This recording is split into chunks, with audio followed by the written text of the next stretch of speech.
usun ka. Viimane, siit on hea võimalus, kuid Igonen sai käe vahele ja jätk läks juba üle. Uuesti võimalus, söödab Elhi Melts. Mida teeb Melts? Paneb ikka palli ette ja olemas! 1-0, Manucho lööb peaga värava. Lõpuks need senderdused kandsid vilja. 40. minutil siis Manucho mees mänginud ju siin Kohtla-Järve Lootuses Nõmme Kaljus, nüüd jõudnud Infonetti ning näitas, kuidas see peamäng ikka käib. Ta on päris kõva võitleja ja peaga mäng on tal ka päris hea, ta on oma poole peal.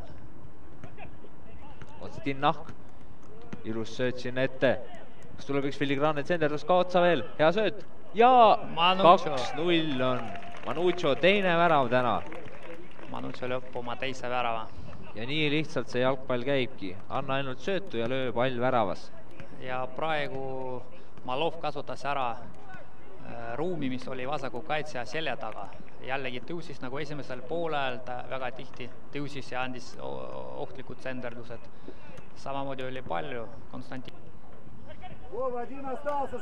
Kalimulin. Senderdus, Manucho! 3-0! Seis on 3-0 ning Manucho teeb jälle kübaratrikki. On ta seda juba teinud kordist see aasta Tallinna Kalevi vastu. Täpselt nii. Nüüd on siis Kalevi vastu Premium liigast sel loal löödud 11 kübaratrikki, 8 neist Tallinna Kalevile. Nii et ja Kalevi sisse lastud väravat arv nüüd 72. Täpselt. Head senderdus tuleb sealt ja... Kui ilus värav Deniss Malovilt. Malov lõi nüüd. Need nipid on küll vist Küprose esiliigas õpitud või juba kuskil nooremas eas. Siis seda meistriteost kordusest. Uuesti. Väga palli omaks ja pool põrkest täpselt tagumisse nurka. Väga ilus värav.